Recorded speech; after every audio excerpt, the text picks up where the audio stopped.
Hello, আসসালামু আলাইকুম। আমি রাসেল, সাথে বন্ধু মেহরাব।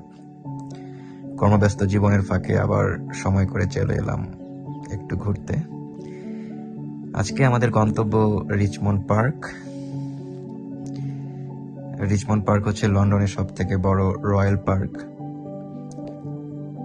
যার আয়তন হচ্ছে 2360 একর। কিং চার্লস ওয়ান এটি 1700 শতাব্দীতে প্রতিষ্ঠা করেন। এটি grade 1 national natural reserve. Richmond park মূলত লাল হরিণ এবং চিত্রা হরিণের জন্য বিখ্যাত। এখানে হরিণরা উন্মুক্তভাবে ঘুরে বেড়ায়, এক প্রকার হরিণের অভয়ারণ্য বলা যেতে পারে। তো এখানে যদি আপনারা আসেন তো দেখতে পারবেন যে হরিণরা উন্মুক্তভাবে রাস্তায় ঘুরে বেড়াচ্ছে এবং মানুষ এবং হরিণ একই পথে হেঁটে যাচ্ছে। এটা খুবই মজার বিষয়। তো আজকে আমরা সারাদিন দুই বন্ধু মিলে রিচমন্ড পার্ক ঘুরবো এবং ঘুরে ঘুরে দেখবো এবং আপনাদের দেখানোর চেষ্টা করব। এই পার্কটি মূলত রাজ পরিবারের হরিণ শিকারের জন্য প্রতিষ্ঠা করা হয় এবং অন্যান্যরা এখানে স্পেশাল পারমিট নিয়ে হরিণ শিকার করতে পারত, কিন্তু এটি সাধারণ মানুষ ভালোভাবে দেখেনি এবং এজন্য 1872 সালে বিশেষ আইন পাশের মাধ্যমে এটিকে সকলের জন্য উন্মুক্ত করে দেওয়া হয় এবং তখন থেকেই এটাকে ন্যাচারাল রিজার্ভ হিসাবে ব্যবহারের ঘোষণা দেওয়া হয়। পার্কে ঢুকেই আমরা লাকিলি লাল হরিণের দেখা পেয়ে যাই। অনেক সময় হরিণের ঝাঁক দেখতে অনেকটা হাঁটাহাঁটি করতে হয়, কিন্তু আমরা খুবই লাকি ছিলাম যে আমরা ঢোকার 5 মিনিটের মধ্যেই হরিণের ঝাঁক আমাদের সামনে চলে আসে এবং তাদের সাথে কিছু সময় কাটিয়ে আমরা পার্কের মাঝামাঝি অবস্থিত একটি লেক আছে, সেই দিকে যাওয়ার জন্য অগ্রসর হই।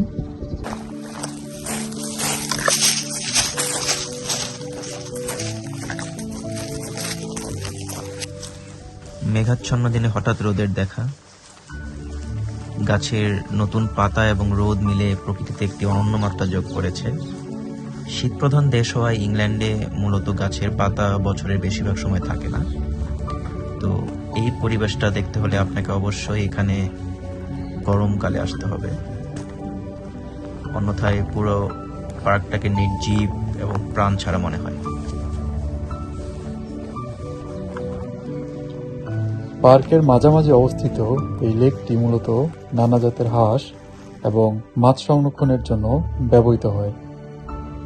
এখানে সুইমিং এবং ফিশিং করা সম্পূর্ণরূপে নিষিদ্ধ। লেক থেকে পার্কের বিভিন্ন দিকে অনেকগুলো ট্রেল চলে গিয়েছে, যা ট্রেকারদের অনেক আকর্ষণ করে।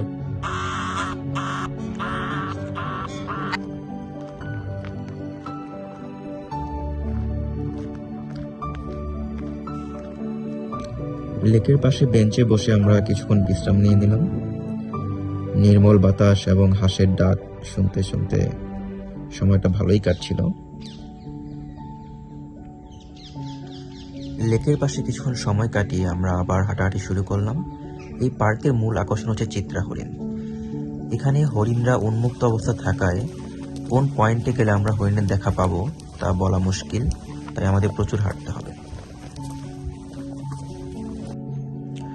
অবশেষে সেই কাঙ্ক্ষিত চিত্রা হরিণের দেখা। উন্মুক্ত অবস্থায় এত বিশাল হরিণের ঝাঁক দেখতে পারা সত্যি আনন্দের ব্যাপার, এবং সবচেয়ে আনন্দের ব্যাপার হচ্ছে মানুষ এবং বন্যপ্রাণীর যে বন্ধুত্বের ব্যাপারটা। নির্দ্বিধায় হরিণ রাস্তা পার হয়ে যাচ্ছে আর মানুষ তাদের যানবাহন থামিয়ে যাওয়ার ব্যবস্থা করে দিচ্ছে। দেখতে খুবই মনোমুগ্ধকর।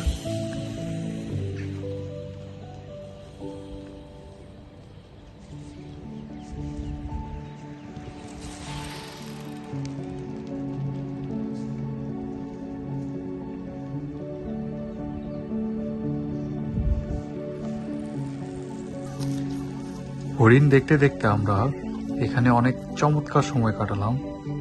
এই ধরনের অভিজ্ঞতা আমাদের কাছে ছিল সম্পূর্ণ নতুন এবং অনেক আনন্দের।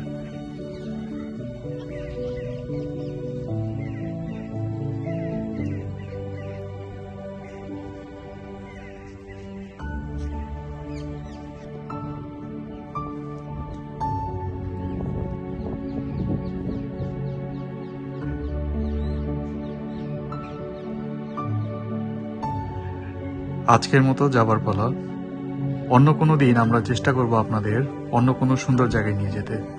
ততক্ষণ পর্যন্ত ভালো থাকুন সবাই। আল্লাহ হাফেজ।